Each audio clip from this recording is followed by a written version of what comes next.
SHE supported HIM through medical school, then he married someone else. Before we begin, tell me where you're listening from tonight. Maybe you're sitting alone in a quiet room. Maybe you're driving home after a long day. Or maybe you've given years of your life to someone who promised they would never forget what you did for them. Because tonight's story is about a woman who sacrificed everything to help the man she loved become a doctor. She paid his bills. She worked until her hands shook. She slept on hospital waiting room chairs while he studied. And every time she felt like giving up, he held her face in his hands and promised that one day, when he finally became successful, they would build a beautiful life together. But on the day she expected him to propose, she received a wedding invitation. His wedding to another woman. And what happened after that changed all three of their lives forever. The rain had been falling over Boston since early morning, turning the sidewalks silver and forcing hurried pedestrians beneath black umbrellas. Inside a small bakery on Tremont Street, 32-year-old Emma Hale tied a clean apron around her waist and reached into the display case for another tray of blueberry muffins. Her shift had started at 5 in the morning. By noon, she had already served more than 200 customers, unloaded 4 heavy boxes of flour, covered for a sick coworker, and burned the inside of her wrist against a metal baking tray. She hadn't complained. Emma rarely complained anymore. She simply wrapped a wet paper towel around the burn and continued working. At 3 that afternoon, she would leave the bakery, ride 2 buses across the city, and begin her second job as a receptionist at a physical therapy clinic. She would work there until 9. Then she would go home, heat whatever food was left in the refrigerator, and wait for Daniel to finish studying. That had been her life for almost 6 years. Work, bills, bus rides, cold dinners, and Daniel's dream. She had once had dreams of her own. Emma had studied graphic design at a community college and imagined opening a small creative studio. She loved painting signs, designing book covers, and turning ordinary photographs into something beautiful. But dreams required time. Dreams required money. And when Daniel Reed was accepted into medical school, there had been no room for both of their dreams. Not yet, he had told her. Just wait until I graduate. Then it will be your turn. Emma believed him because she had loved Daniel since they were both 23. They had met in a crowded campus coffee shop when Daniel accidentally took her drink. She had ordered a vanilla latte. He had ordered black coffee. He took one sip, made a face, and stared down at the cup. Emma laughed so loudly that people turned around. Daniel apologized, bought her another drink, and sat with her until the shop closed. He was ambitious even then. He spoke about becoming a doctor, with the kind of certainty most people reserved for saying their own name. His father had died of a heart attack when Daniel was 16. The paramedics had done everything they could, but help arrived too late.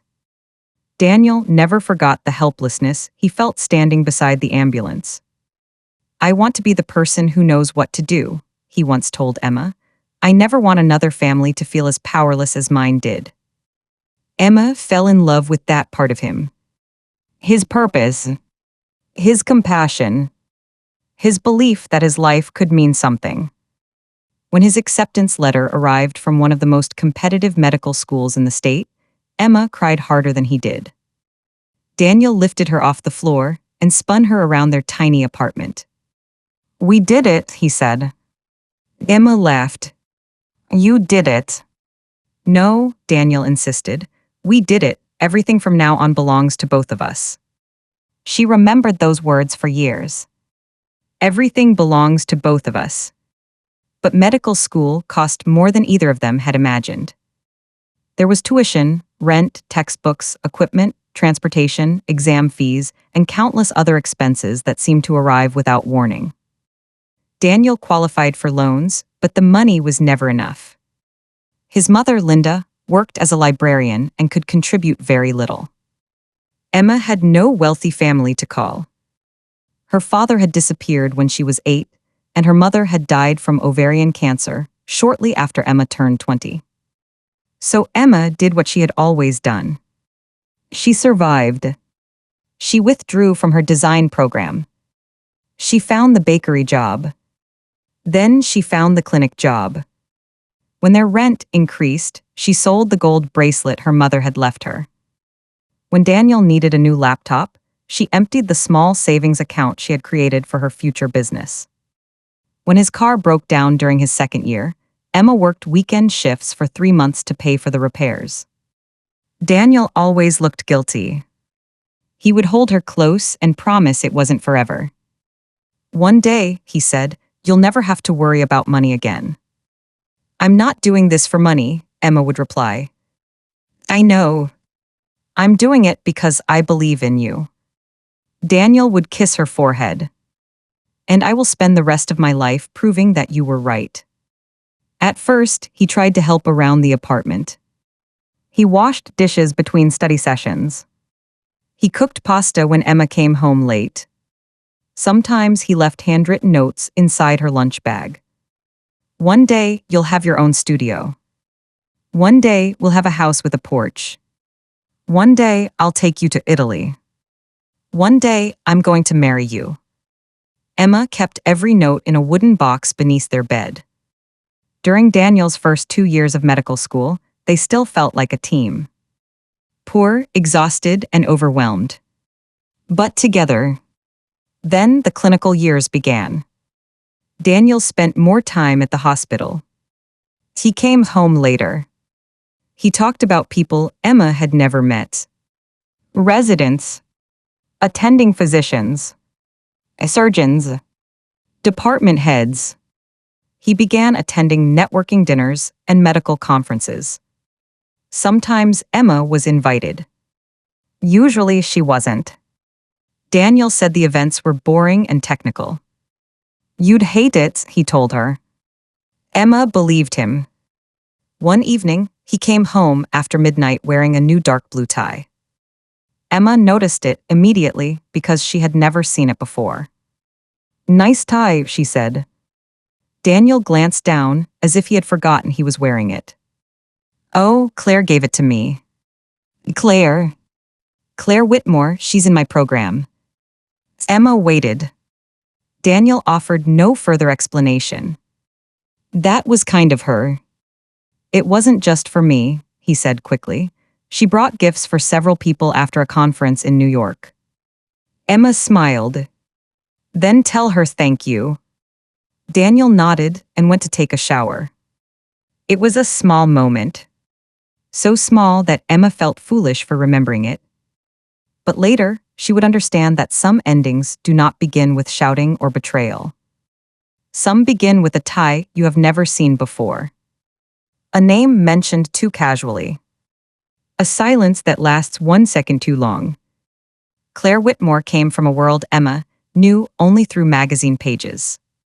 Her father, Dr. Jonathan Whitmore, was a renowned cardiovascular surgeon and a major donor to the hospital where Daniel hoped to complete his residency. Claire had attended private schools, traveled through Europe, and never once worried about whether she could afford groceries. She was intelligent, composed, and effortlessly connected. When Daniel mentioned her, he always spoke carefully. "Claire knows everyone. Claire's father introduced me to the program director. Claire thinks I should apply for the Cardiac Research Fellowship. Claire says presentation matters in medicine." Emma noticed that Daniel started buying more expensive shirts. He changed his haircut. He stopped taking homemade lunches to the hospital because, according to him, carrying an old plastic container looked unprofessional. When Emma offered to buy him a nicer lunch bag, he became irritated. "That's not the point." "Then what is the point?" Daniel sighed. "You wouldn't understand." The words landed harder than he intended. Emma stood silently at the kitchen counter, holding a container of chicken and rice she had prepared at midnight. Daniel immediately softened. "I'm sorry." It's okay. No, it isn't. I'm tired. So am I. I know. But Emma wasn't sure he did. Daniel studied exhaustion in medical language. He understood sleep cycles, stress hormones, burnout, and cognitive decline. Yet he never seemed to notice the dark circles beneath Emma's eyes. He didn't see her swollen ankles after a 14-hour shift. He didn't ask why she had started rubbing her right wrist after lifting bakery trays. Or perhaps he saw those things and had simply grown used to them. Sacrifice becomes invisible when someone benefits from it for too long. By Daniel's final year, Emma had become more like a quiet support system than a partner. She scheduled his dentist appointments. She reminded him about family birthdays. She mailed documents. She proofread his residency applications. She made sure he always had clean shirts. When Daniel's mother needed cataract surgery, Emma used her limited vacation time to stay with her for 4 days. Daniel thanked her through a rushed phone call. "You're amazing," he said. Emma stood in Linda's kitchen, washing dishes while the older woman slept upstairs. "I wish you were here. I can't miss this rotation." "I know. After graduation, everything will calm down." Emma closed her eyes. After graduation. Those 2 words had become a bridge she walked across every day. After graduation, she would return to school. After graduation, they would take a vacation. After graduation, they would become engaged. After graduation, she would finally stop feeling as though her real life had been postponed. Daniel's graduation ceremony was held on a warm May afternoon. Emma spent weeks preparing for it. She purchased a pale green dress from a clearance rack and altered the waist herself. She framed Daniel's first acceptance letter as a gift. She ordered a cake from the bakery and stayed late to decorate it with a small white coat and stethoscope made from icing. In the audience, Emma sat beside Linda and cried as Daniel walked across the stage. "Dr. Daniel Reed," the announcer said. The audience applauded. Emma stood. She clapped until her palms hurt. For one bright moment, all the sacrifices felt worth it. The missed meals. The abandoned degree. The sold bracelet. The endless bills. The lonely nights. They had reached the other side. After the ceremony, Daniel hugged his mother. Then several professors surrounded him. Emma waited nearby, holding the framed acceptance letter. Claire appeared wearing a fitted white dress and expensive sunglasses. She embraced Daniel with both arms. Not a polite hug. Not the distant embrace of an ordinary classmate. Her hand remained against his back for several seconds. Emma watched Daniel whisper something near Claire's ear. Claire laughed. When Daniel finally approached Emma, he looked nervous. "You came," he said. Emma blinked. "Of course I came. I didn't mean it like that." She handed him the framed letter. Daniel looked at it, and for a moment, his old expression returned. The expression of the young man from the coffee shop. "You kept this." "I kept everything." He hugged her, but the embrace felt strangely careful. Emma told herself he was overwhelmed. The next month would be busy. Daniel had secured a prestigious residency at St. Matthew's University Hospital. The residency was demanding, but it came with a salary. Not much compared with what he would eventually earn, but more than he had ever made. For the first time, Emma believed she might be able to reduce her working hours. She even requested information from a local design school. Then Daniel asked her to meet him at a quiet restaurant near the river. Emma thought he was going to propose. She had reason to think so. A week earlier, she had overheard him speaking to Linda about making a major decision. He had also asked Emma whether she preferred diamonds or sapphires. She spent the afternoon getting ready. At the bakery, her coworkers gathered in the back room and helped curl her hair. One of them, a woman named Rosa, gave Emma a small bottle of perfume. "He's finally going to ask," Rosa said. Emma smiled. "I think so. You deserve a beautiful ring after everything you've done." "I don't need a beautiful ring. You deserve one anyway." At 7, Emma arrived at the restaurant. Daniel was already sitting at a table near the back. There were no flowers, no champagne, no nervous smile. He stood when she approached, then immediately sat again. Emma's excitement faded. "What's wrong?" "Nothing." "Daniel." He rubbed his hands together. "I need to talk to you about something." Emma slowly placed her purse beside her chair. "Okay." Daniel looked around the restaurant, avoiding her eyes. "My residency schedule is going to be intense." "I know. I'm going to be working 80 hours some weeks, maybe more." "We'll manage." "That's the thing." Emma waited. Daniel took a breath. "I don't know if we should keep doing this." For several seconds, Emma didn't understand. "Doing what?" "This us." The restaurant noise seemed to disappear. Emma studied his face, searching for the person she recognized. "What are you talking about?" "We've changed." "No, you've been busy." "It's more than that." "Are you breaking up with me?" Daniel's jaw tightened. "I think we need to be honest about where we are." "Where we are?" "You've built your whole life around supporting me." Emma stared at him. "And yes, that isn't healthy." A short, disbelieving laugh escaped her. "You asked me to." "I know, but..." "You asked me to wait, you asked me to work, you asked me to believe that this was temporary." "I was younger." "So was I." "Emma, please." "No, don't speak to me like I'm being unreasonable." 6 years, Daniel. "I know. I left school." "I never forced you to do that." Emma recoiled as if he had struck her. Daniel immediately looked ashamed, but he did not take the words back. "You said we couldn't afford for both of us to study." "I said it would be difficult." "You cried in my arms and told me you couldn't become a doctor without me." "I was under pressure." "You said everything belonged to both of us." "I shouldn't have said that." Emma's hands began to tremble beneath the table. "Is there someone else?" Daniel looked toward the window. That was the moment Emma knew. Not when he spoke. Not when he admitted it. She knew from the direction of his eyes. "Who is she?" "It isn't that simple." "Claire." Daniel remained silent. Emma felt the floor vanish beneath her. "How long?" "We haven't."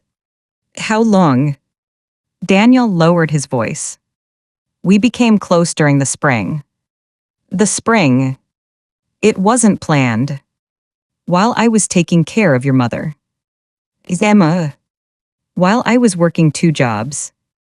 "I never wanted to hurt you." No one ever wants to hurt anyone. They simply do what they want and hope the other person survives. Daniel reached across the table. Emma pulled her hand away. He looked wounded by the gesture. As if he were the one being rejected. "Claire understands the life I'm entering," he said. Emma stared at him. "The life you're entering." She understands medicine, the schedule, the expectations, the professional environment. "And I don't." "That's not what I mean." "I paid for your textbooks." "I know." "I practiced patient interviews with you until 3 in the morning." "I know." "I learned the names of every bone in the human body because you were afraid you would fail anatomy." "Emma, stop." "I cleaned offices at night so you could attend a conference in Chicago." "Please lower your voice." There it was. His greatest concern. Not her broken heart. Not 6 years of sacrifice. Her volume.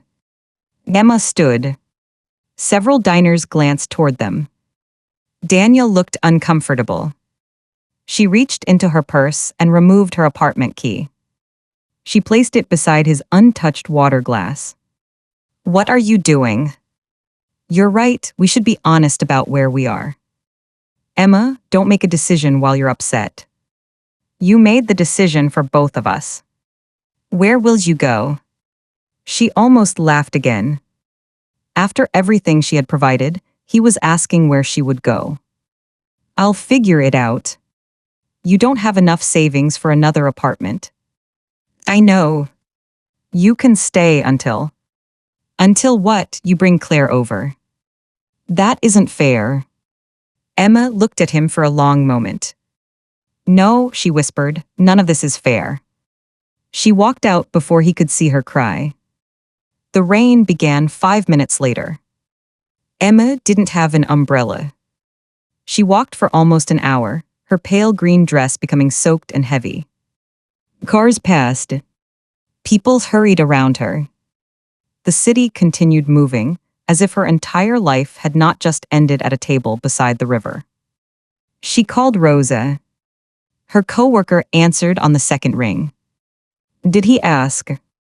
Emma tried to speak but couldn't. Rosa's excitement vanished. What happened? Emma pressed the phone against her ear. He loves someone else. There was a pause. Then Rosa said, "Tell me where you are." That night, Emma slept on Rosa's couch. For 3 weeks, she continued working both jobs because she didn't know what else to do. She cried in bakery storage rooms. She cried in bus station bathrooms. She cried silently at night with a pillow over her face so Rosa's children wouldn't hear. Daniel called 17 times. Emma answered only once. I'm worried about you, he said. You don't have the right to be. I want to make sure you're safe. I spent 6 years making sure you were safe. I know I handled this badly. You didn't handle it badly, you betrayed me. I didn't intend for this to happen. You keep saying that as though intentions erase consequences. I'll pay you back. The words silenced her. Pay me back. For the financial support. Emma sat on the edge of Rosa's couch. Do you know how much I gave you? I can calculate. No, I'm not talking about receipts. Daniel said nothing. Emma continued. How much is 6 years worth? How much would you pay for every night I waited for you? How much for the degree I didn't finish? How much for my mother's bracelet? How much for the future you promised whenever I felt tired? I'm trying to do the right thing. The right thing would have been telling me the truth before you fell in love with someone else. I'm sorry. Emma closed her eyes. For years, she had imagined hearing Daniel say those words after a forgotten anniversary or a small disagreement. She had never imagined he would use them to close the door on their life together. I hope becoming a doctor was worth it, she said. Then she ended the call. 3 months passed. Emma found a basement studio apartment in an old building near the physical therapy clinic. The ceiling was low. The pipes rattled. The single window faced a brick wall. But it was hers. She bought a mattress from a discount store and placed it on the floor. She purchased 2 plates, 1 saucepan, a used lamp, and a second-hand table. Everything else remained in boxes. One evening, Linda Reed arrived without warning. Emma opened the door and found Daniel's mother holding the wooden box from beneath the old bed. I thought you'd want this, Linda said. Emma stared at the box. The notes. The promises. One day, you'll have your own studio. One day, we'll have a house with a porch. One day, I'm going to marry you. Emma stepped aside. Linda entered the apartment and looked around. Her eyes filled with tears. I'm ashamed of him. Please don't say that. It's true. You didn't do anything.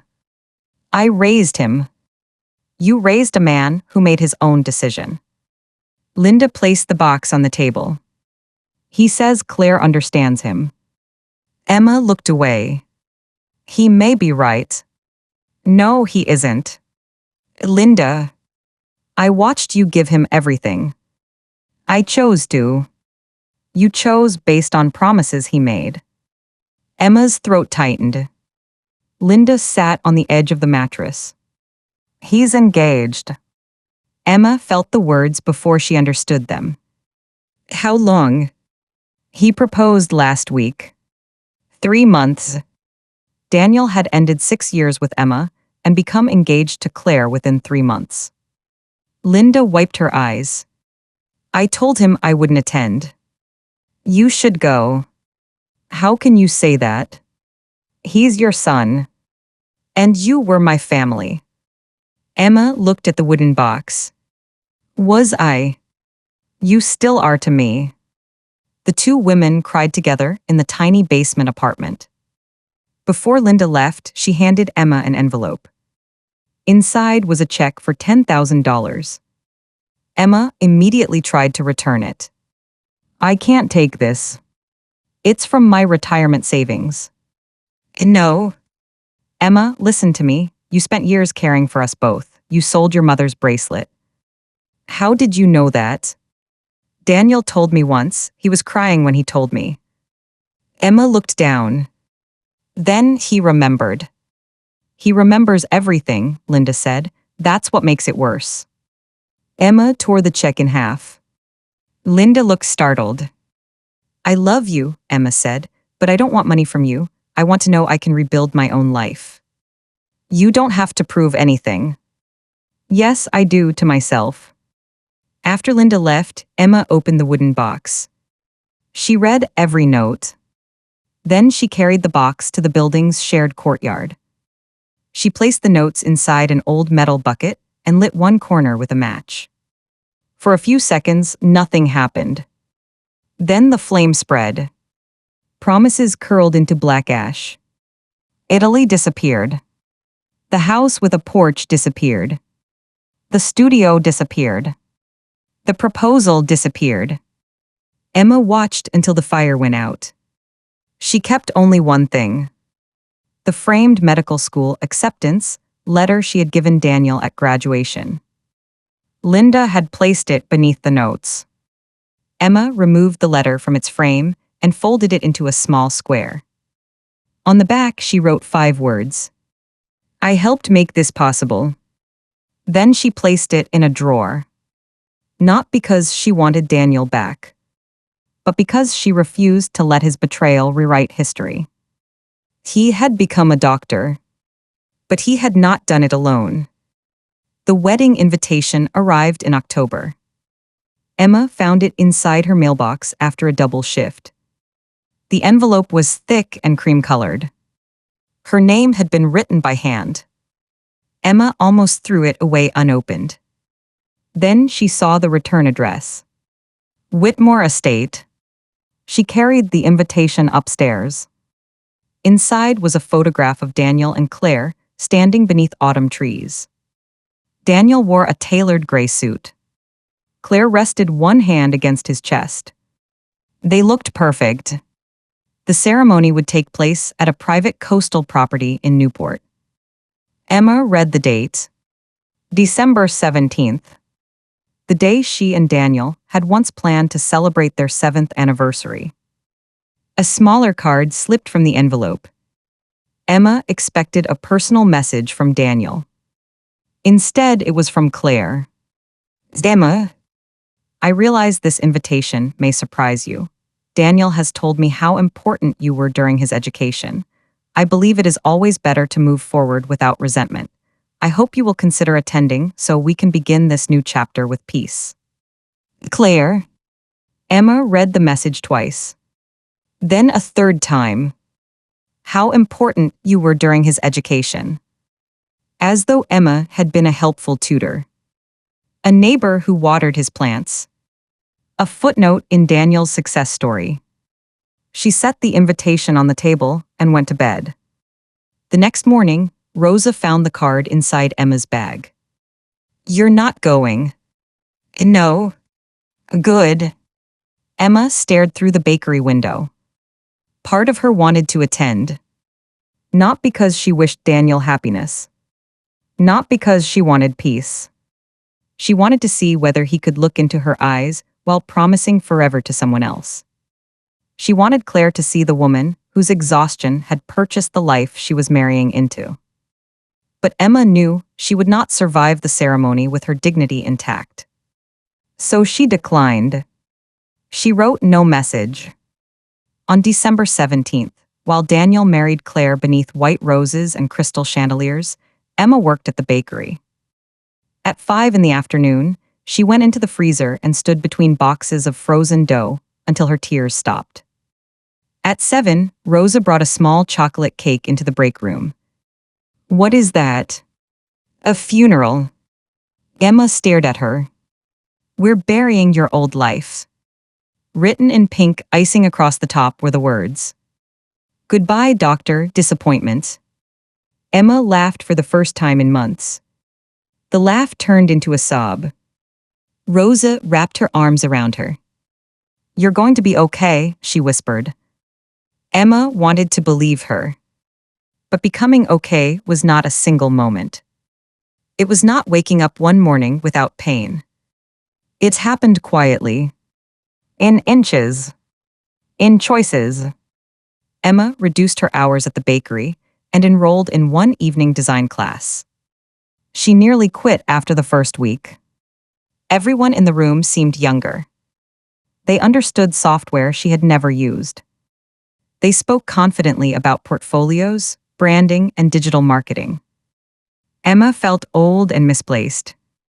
But her instructor, Mr. Alvarez, noticed the hand-painted lettering in her notebook. You made this. It's just practice. This isn't practice, this is talent. Emma looked down. I'm behind everyone else. Behind whom? She gestured toward the other students. Mr. Alvarez shook his head. Life isn't a race around one track. Some people start with money, some start with support, some start after surviving things that would have stopped other people completely. Emma swallowed. I don't know whether I can build a career from this. You don't need to know yet, you only need to return next week. So she returned. Then she returned again. She learned design software. She created logos for small businesses. She helped Rosa redesign the bakery's menu. Customers began asking who had created the illustrations. The bakery owner paid Emma to design new packaging. Then a local coffee shop hired her. Then a florist. Within a year, Emma had enough freelance work to leave the physical therapy clinic. She kept a few bakery shifts because Rosa had become like family. Emma converted one corner of her basement apartment into a workspace. A second-hand computer sat on the old table. Art supplies covered the shelves. On the wall, she taped a handwritten sign. It is my turn now. Meanwhile, Daniel's life appeared flawless from the outside. He and Claire moved into a modern condominium overlooking the river. Their wedding photographs appeared in a regional lifestyle magazine. Daniel began his residency under several influential doctors who were close to Claire's father. His career accelerated. He published research. He attended conferences. He wore expensive watches and spoke on medical panels. People admired his discipline, his intelligence, his success. No one saw the nights when he remained awake after Claire fell asleep. No one knew that he sometimes drove past the bakery on Tremont Street. He never went inside. He simply slowed the car and looked through the windows, hoping to see Emma. Daniel told himself it was guilt. Nothing more. But guilt usually asks to be forgiven. What Daniel felt was closer to grief. He missed things that had once seemed ordinary. Emma humming while she cooked. Emma falling asleep with a book against her chest. Emma taping encouraging notes to the bathroom mirror before an exam. Claire was not unkind. She supported Daniel's career. She understood his schedule. She knew how to speak with hospital executives and wealthy donors. She hosted elegant dinners. She introduced him to the right people. But their relationship had been built around the person Daniel was becoming. Emma had loved him when becoming that person seemed impossible. There was a difference. Daniel realized it slowly. And because the realization made him uncomfortable, he buried it beneath work. Claire noticed. She noticed everything. One night, nearly 2 years after their wedding, Claire found Daniel standing in his home office holding an old photograph. It showed him and Emma at a cheap roadside diner during their first year together. Daniel wore a faded sweatshirt. Emma had whipped cream on the end of her nose. They were laughing. "Why do you still have that?" Claire asked.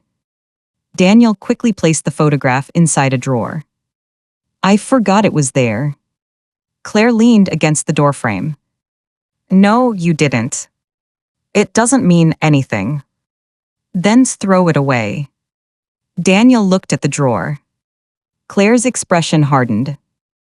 "You said that relationship was over long before we became involved." "It was." "That isn't what your face says." Daniel closed the drawer. "Emma was part of my life for a long time. And I'm your wife." "I know. Do you?" He didn't answer. Claire walked away. That was the first crack in their marriage. There were many others. Daniel resented Claire's father for interfering with his career, even while accepting his help. Claire resented Daniel for benefiting from her family while pretending he had succeeded independently. Daniel wanted admiration. Claire wanted honesty. Neither knew how to give the other what they needed. At public events, they smiled. At home, they became strangers. Emma knew none of this. She stopped checking Daniel's social media after seeing a photograph of him and Claire at a charity gala. She blocked both of their accounts. She focused on work. Her design business grew slowly. She named it Hale Creative. The first year, she earned less than she had at the clinic. The second year, she earned enough to move out of the basement. Her new apartment had large windows and sunlight in the kitchen. The first morning there, Emma placed a chair beside the window and drank coffee in silence. She had no one to take care of. No one waiting for breakfast. No pile of medical notes on the table. No laundry belonging to a man who had promised her forever. At first, the quiet felt lonely. Then it began to feel like freedom. Emma dated occasionally. There was a teacher named Mark who brought her flowers and spoke constantly about his former wife. There was a photographer who seemed charming until he borrowed money and forgot to return it. There was a dentist who spent an entire dinner staring at his phone. Emma did not force any connection. She had spent too many years bending her life around someone else. She would never do it again. 3 years after Daniel's wedding, Emma received an unexpected email from St. Matthew's University Hospital. The hospital's patient support department needed a design agency for a new campaign. They wanted printed guides, digital resources, and calming visual materials for families navigating long-term treatment. Emma stared at the message. St. Matthew's. Daniel's hospital. Her first instinct was to decline. But the contract was larger than anything Hale Creative had received. It could allow Emma to hire a full-time assistant. It could change the business. Rosa read the email over her shoulder. "You're taking it. What if I see him? Then he sees what you became without him. I don't want the contract for revenge." "Good, revenge is exhausting. Take it because you earned it." Emma submitted a proposal. 2 weeks later, the hospital selected Hale Creative. The first planning meeting took place on a Tuesday morning. Emma wore a navy blazer and carried a portfolio beneath her arm. As she walked through the hospital entrance, memories struck without warning. Waiting for Daniel after exams. Bringing food during night shifts. Sitting alone in the cafeteria while he attended rounds. She almost turned around. Then a woman holding a folder approached. Demas Hale. And yes, I'm Dr. Maya Carter, Director of Patient Experience. Maya was in her early 40s, with a warm voice and an efficient stride. I loved your proposal, she said, especially the idea of designing materials for people who are frightened, not simply people who understand medical language. Emma smiled. I spent a lot of time in hospitals with my mother. I remember how confusing everything felt. That perspective is exactly what we need. The meeting lasted 2 hours. Emma presented her concepts to nurses, social workers, administrators, and patient advocates. No one mentioned Daniel. By the end, she felt relieved. Then the conference room door opened. A man entered carrying a tablet. Sorry I'm late, surgery ran long. Emma froze. Daniel looked older. More polished. There were faint lines near his eyes. His white coat carried the title. Daniel Reed, MD. Cardiothoracic Surgery Fellow. For a moment, neither moved. Dr. Carter looked between them. Dr. Reed, this is Emma Hale from Hale Creative. Daniel's face lost color. We know each other. Emma closed her portfolio. Yes, we do. The room became uncomfortably quiet. Dr. Carter cleared her throat. Daniel will be advising the clinical team on some of the cardiac care materials. Emma nodded. Of course. Daniel sat across from her. Throughout the remaining discussion, he barely looked at the presentation. He watched Emma. Her confident voice. Her professional clothing. The logo on her portfolio. The easy way hospital administrators listened when she spoke. This was not the exhausted woman he had left standing in the rain. After the meeting, Emma gathered her materials quickly. Daniel followed her into the hallway. Emma. She continued walking. Please. She stopped near a row of windows. Hospital staff moved around them. What do you need, Dr. Reed? The formality hurt him. You look well. So do you. I heard you started a company. You heard. My mother tells me about you. Emma looked away. How is Linda? She misses you. I miss her too. Daniel stepped closer. I've thought about calling. Then it's fortunate you didn't. He absorbed the words. I deserve that. This contract is important to my company. I don't want our history interfering with the work. It won't. Good. Emma turned to leave. Are you happy? Daniel asked. She stopped. For years, she had imagined this moment. She had imagined telling him she was happier than she had ever been. She had imagined making him regret everything. But the truth was more complicated. I'm building a life that belongs to me, she said.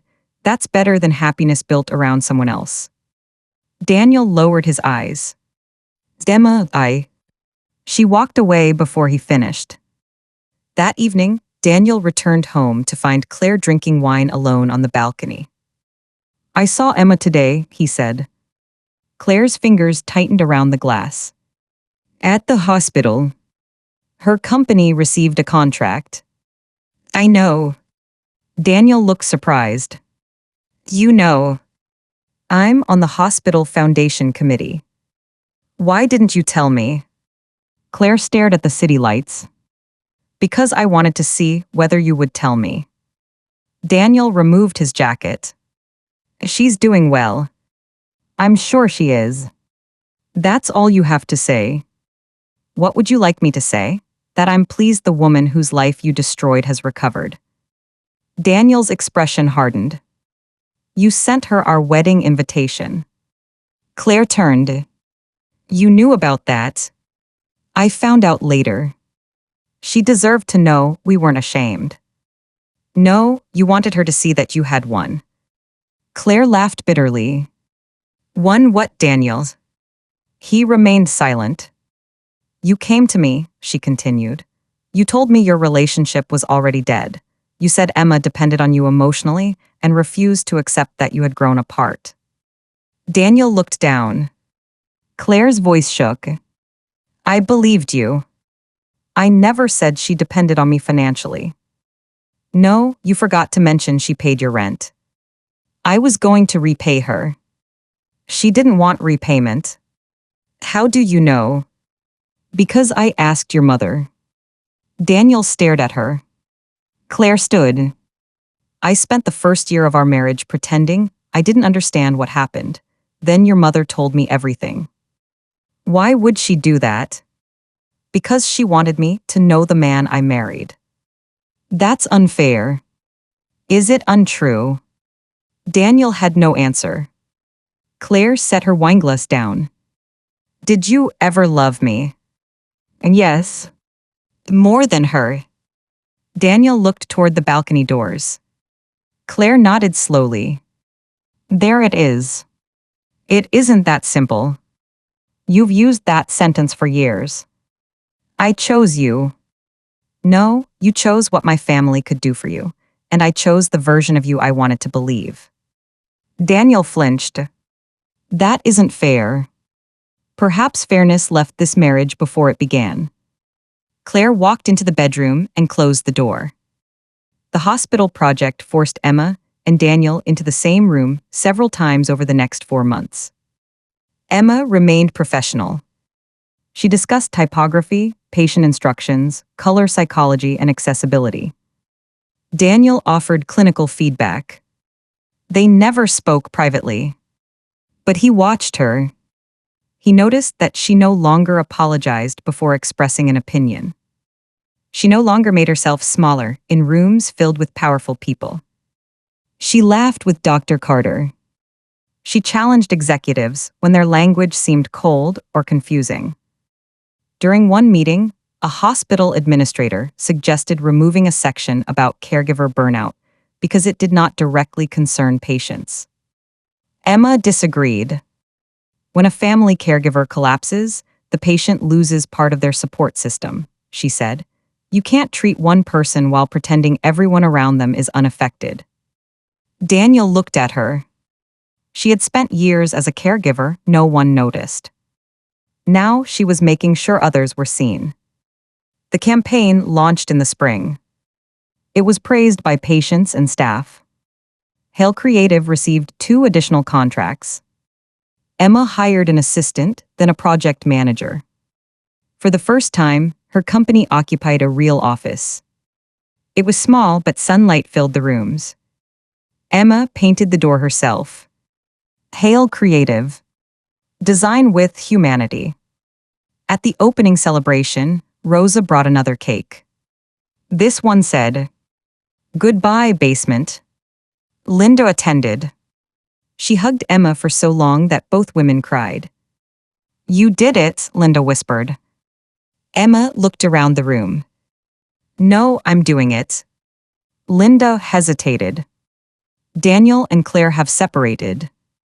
Emma's smile faded. I'm sorry. Are you? Emma thought about it. I'm sorry for anyone whose marriage fails, but it has nothing to do with me. He's not doing well. Linda. I'm not asking you to fix him. Good. I only want you to know that he understands what he lost. Emma glanced around the office. For years, she had wanted Daniel to understand. Now that he did, the knowledge brought no satisfaction. I hope he learns from it, she said. The separation became public several months later. There was no scandal. No dramatic confrontation. Claire simply moved into another apartment, and their attorneys began discussing property. Her father no longer promoted Daniel's career. Some colleagues who had once welcomed him became distant. Daniel remained a skilled doctor, but the path ahead no longer opened automatically. For the first time since medical school, he had to build something without Emma or the Whitmore family holding up the walls around him. He struggled, not because he lacked intelligence, because he had never learned the difference between receiving support and deserving it. One evening, Daniel visited his mother. Linda was preparing tea. "You saw Emma's office?" he asked. "And yes. Is she happy?" "She's becoming happy." Daniel sat at the kitchen table. "I want to apologize properly." "You apologized before." "I said I was sorry." "That isn't always an apology." "What else can I do?" Linda placed a cup in front of him. "You could stop asking what you can do to make yourself feel better." Daniel looked up. "I'm trying to take responsibility." "Then take it without expecting forgiveness." He rubbed his forehead. "I loved her." Linda's voice became quiet. "I know. I think part of me still does." Love is not proven by how much you miss someone after losing them. Daniel stared into the tea. "Then how is it proven?" "By how you treat them while they are still choosing you." Daniel's eyes filled with tears. Linda sat opposite him. "She gave you 6 years." "I know." "No, you remember, knowing is different." He covered his face. "I thought I had outgrown the life we had." "You didn't outgrow it. You became ashamed of the people who saw you before you were important." The word stayed with him. A month later, Daniel wrote Emma a letter. Not an email. Not a text message. A handwritten letter. Emma found it in her office mailbox. She recognized his writing immediately. For 2 days, she did not open it. On the third evening, after everyone left, she sat beside the window and unfolded the pages. "Emma, I have begun this letter more times than I can count." Every version sounded like an excuse. "I blamed stress, ambition, insecurity, and the world I entered during medical school. Those things influenced me, but they did not make my decisions. I did. You gave me loyalty when I had nothing impressive to offer. Instead of honoring that loyalty, I became embarrassed by the life we shared because it reminded me of who I used to be. I wanted people to believe I had always belonged in their world. You knew the truth. You knew I was afraid. You knew how often I doubted myself. You knew I once cried in a parking lot because I thought I would fail anatomy. And instead of being grateful that you knew me completely, I resented you for it. Claire represented the person I wanted others to see. You represented the person I truly was. I chose appearance over truth. There is no payment that could return the years you gave me. There is no apology that could restore your degree, your savings, your mother's bracelet, or the faith you placed in me. I will not ask you to forgive me. I will not ask you to speak to me. I only want you to know that every good thing I do as a doctor carries part of what you gave me. You helped me become capable of saving lives. I wish I had not hurt yours in the process. Daniel." Emma read the letter twice. Then she placed it inside the drawer with the folded acceptance letter. She did not reply. Not because his apology meant nothing. It meant something. It simply did not create an obligation. A sincere apology can acknowledge a debt.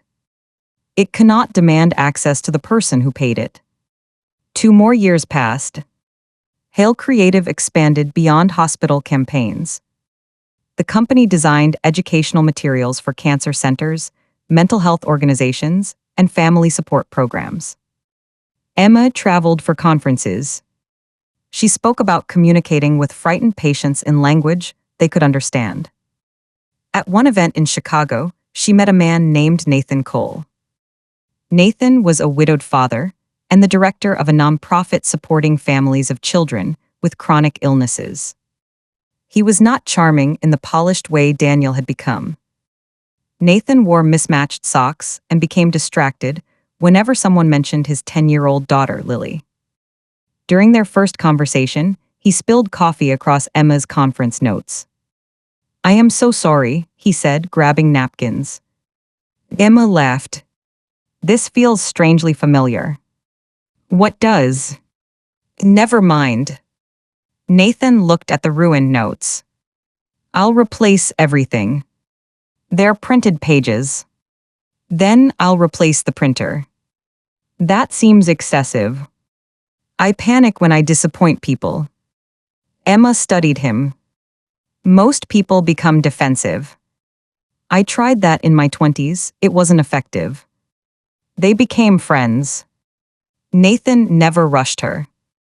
He never treated her caution as a challenge to overcome. When they began dating, he asked questions and listened to the answers. He showed up when he said he would. He cooked terribly but cleaned the kitchen afterward. He admired Emma's ambition rather than benefiting from it. When Emma worked late, Nathan brought dinner to the office. But he never assumed it was her job to feed him in return. The differences seemed small. They were not. Healthy love often feels less dramatic because no one is constantly setting fires and asking the other person to put them out. A year after they met, Nathan introduced Emma to Lily. The girl was quiet and suspicious. She had already watched several women disappear from her father's life. Emma did not try to become important. She simply remained consistent. She helped Lily design a cover for a school project. She attended a piano recital.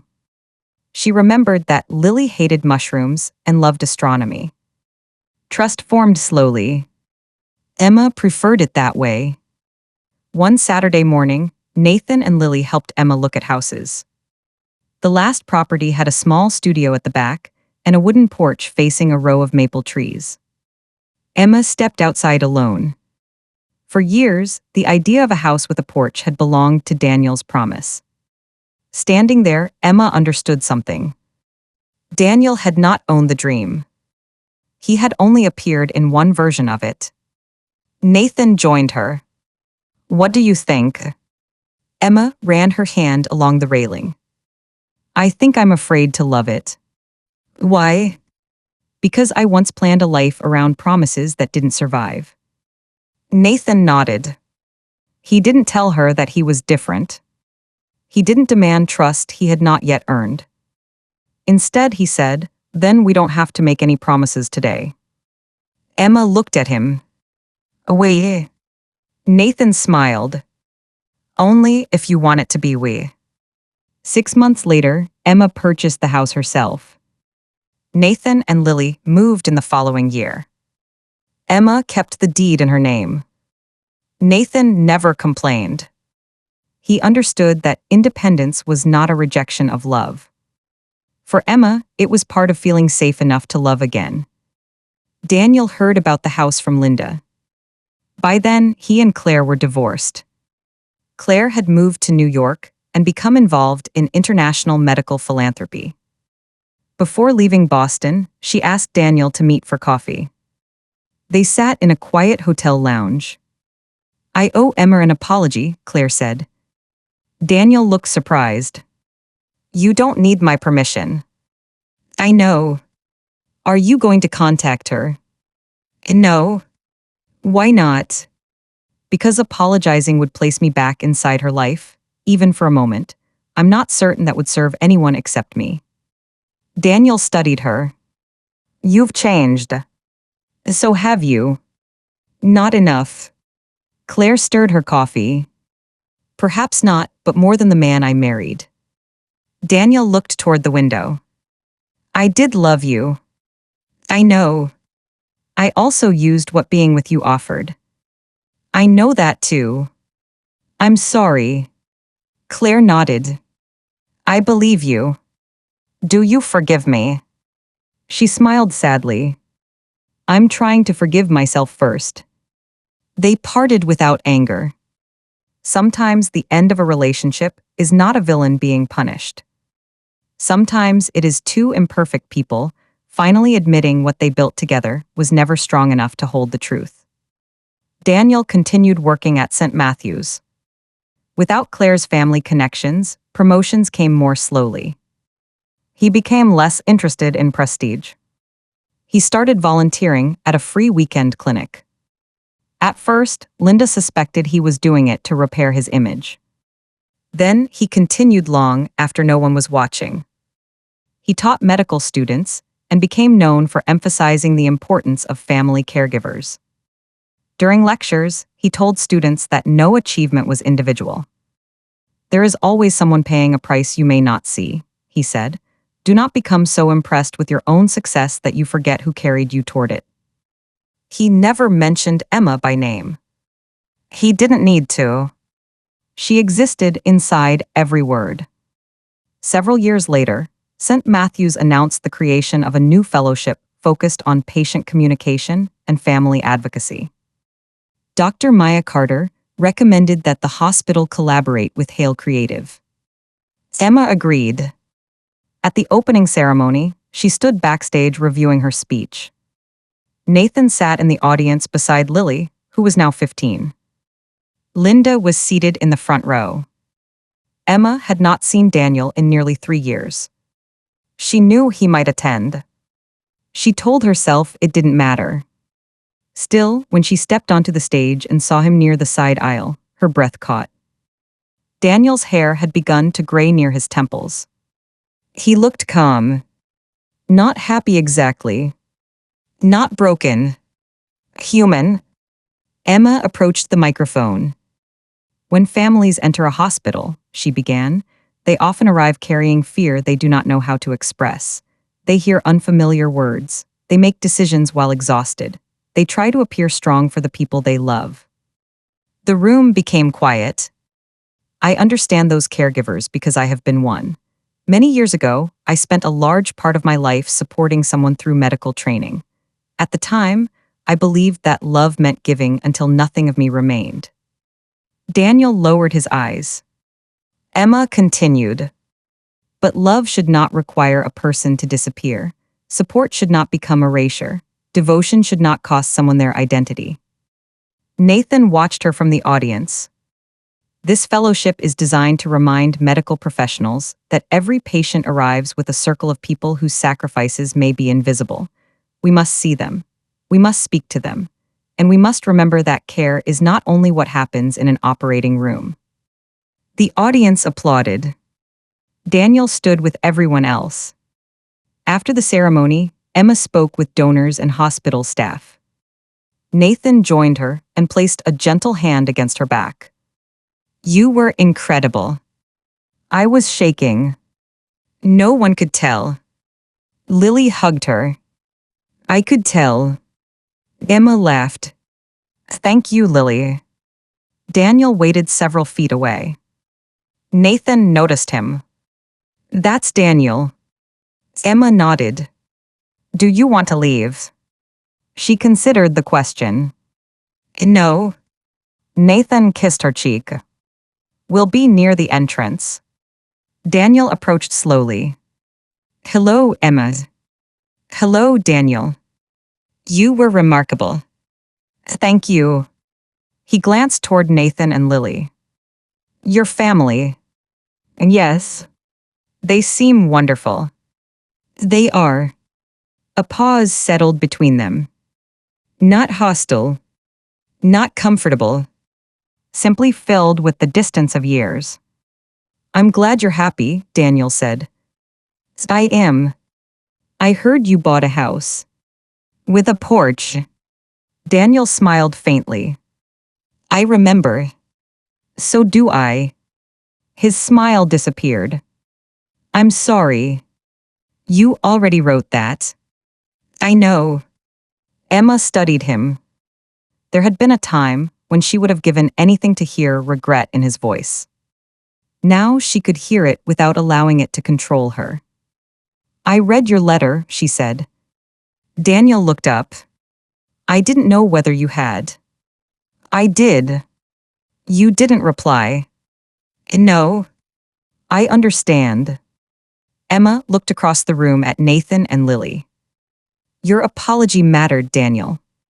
His eyes filled with emotion. But it didn't change what happened, she continued. And it didn't mean I needed to return to the person I was when you knew me. I wouldn't ask you to. I know. Daniel nodded. I'm trying to become someone who would not make the same choices again. That's good. Some days I wish I could go back. Emma's expression softened. So did I for a long time. What changed?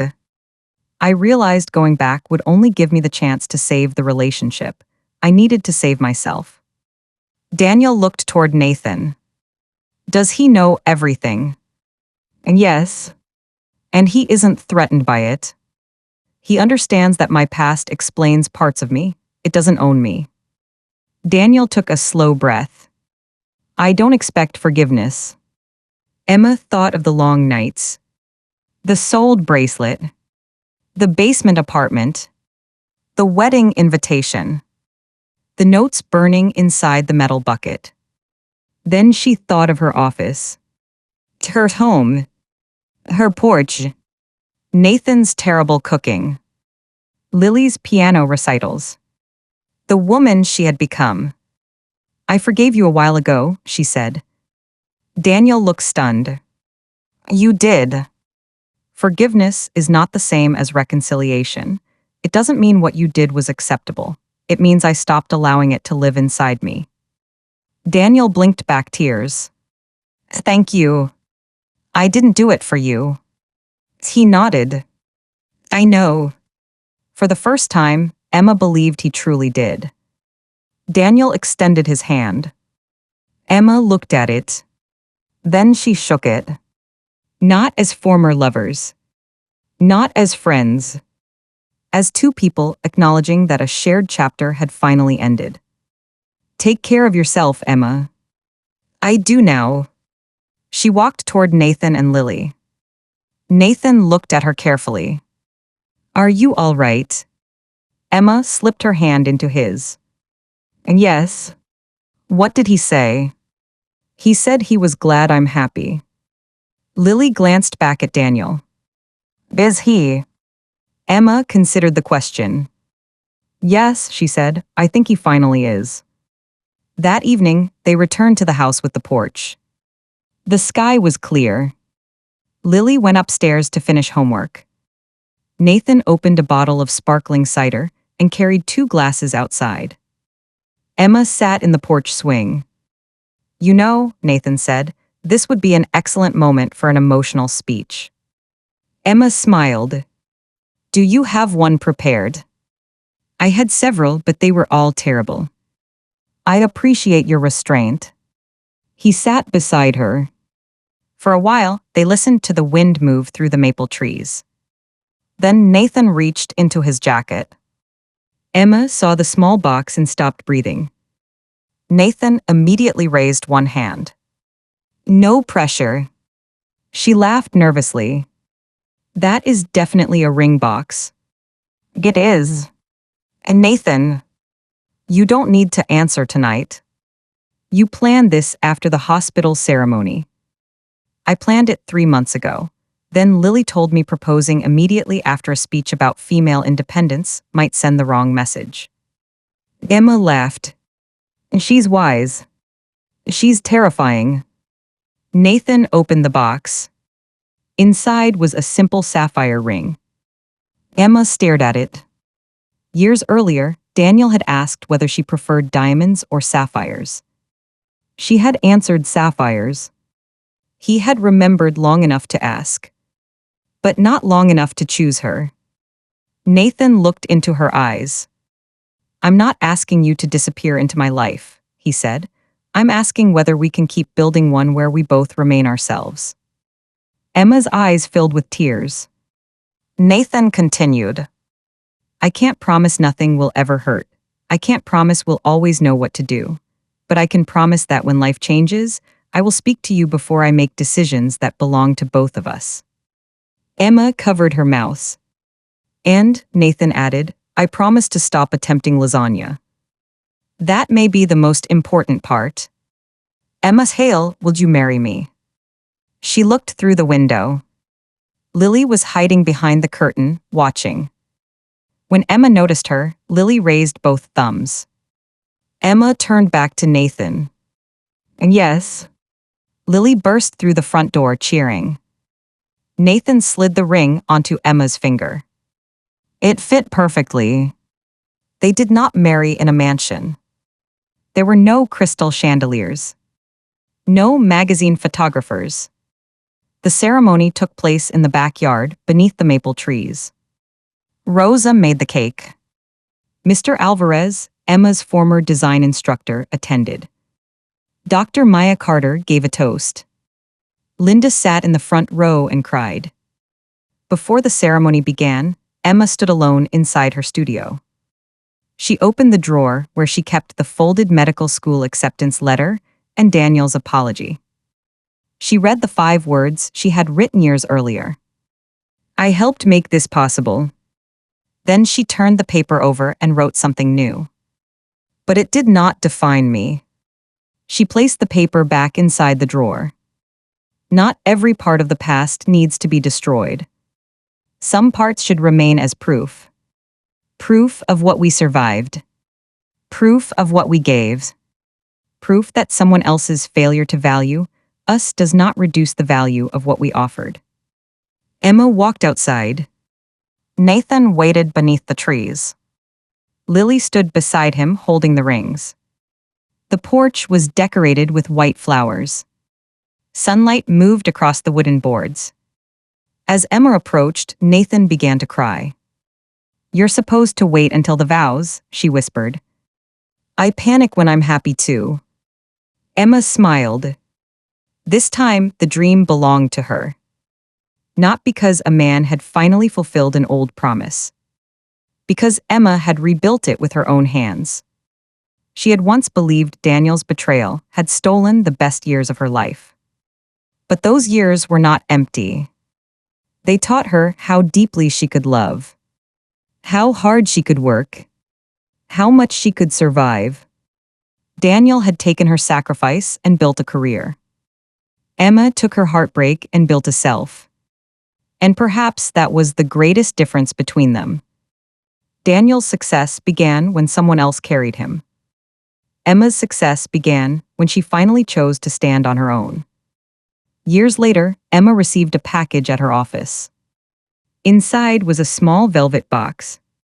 She opened it and gasped. Her mother's gold bracelet lay inside. There was a letter from Daniel. Emma, I searched for years but could not locate the original bracelet you sold. This one belonged to a woman whose family purchased it from the same jeweler during the same year. I know it is not the bracelet your mother touched, and I know objects cannot replace memories. Please do not view this as a request for contact or forgiveness. It is simply something I should have tried to restore a long time ago. Daniel. Emma held the bracelet beneath the office light. For a moment, she was 26 again, standing at a jewelry counter and trying not to cry as a stranger counted bills. She had told herself the bracelet was only an object. Daniel needed a laptop. His education mattered. Their future mattered. Her mother would understand. Now, Emma carried the bracelet home. She showed it to Nathan and Lily. Are you going to keep it? Lily asked. Emma considered the question. And yes. Does that feel strange? A little. Nathan touched her shoulder. You don't have to decide what it means tonight. Emma smiled. That was one of the greatest gifts he gave her. Room. Room to feel. Room to decide. Room to remain herself. She placed the bracelet in a small wooden box. Not the same box that had once held Daniel's promises. That box was gone. This one had been made by Lily in a woodworking class. On the lid, Lily had carved 3 words. You are home. Emma wore the bracelet for the first time at a scholarship ceremony the following spring. Hale Creative had created a fund for adults returning to school after delaying their education to care for someone else. The first recipient was a 40-year-old single father who had left college to care for his sick wife. The second was a woman who had spent 10 years raising younger siblings after their parents died.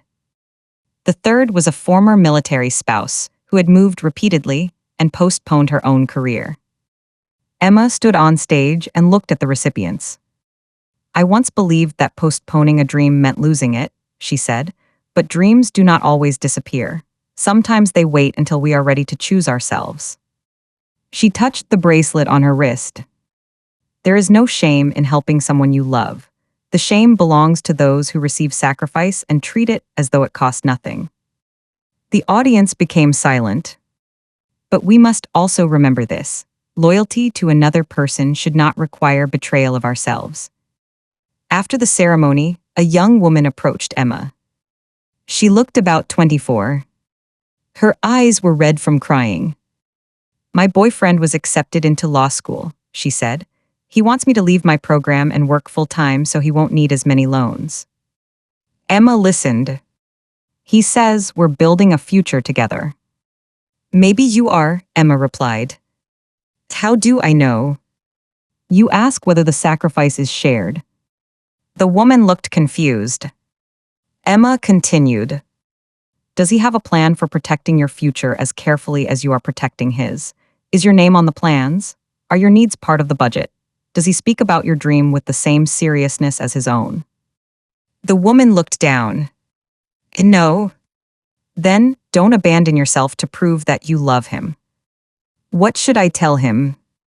"Tell him you can support his dream without surrendering yours." The young woman nodded. "Did someone tell you that?" Emma thought of the bakery. The basement. The notes in the fire. "No," she said, "I learned it the expensive way." That night, Emma returned home and found Nathan asleep on the couch with a book resting on his chest. Lily, now preparing for college, had covered him with a blanket. Emma stood in the doorway and watched them. This life was not perfect. Nathan sometimes forgot appointments. Emma sometimes worked too much. Lily borrowed Emma's clothes without asking. They disagreed about money, holidays, household chores, and whether the dog should be allowed on the furniture. But they spoke. They apologized. They adjusted. No one carried the entire weight. No one's dream required another person's disappearance. Emma sat beside Nathan. He opened one eye. "How was the scholarship ceremony?" "Beautiful." "Did you make everyone cry?" "Only the first 3 rows." "I'm proud of you." She rested her head against his shoulder. "Thank you." "For what?" "For never asking me to become smaller so you can feel bigger." Nathan closed his book. "I fell in love with your size." Emma laughed. "That sounded better in my head." It was almost romantic. "I'll revise it tomorrow." "No, keep it." Outside, the porch light glowed against the darkness.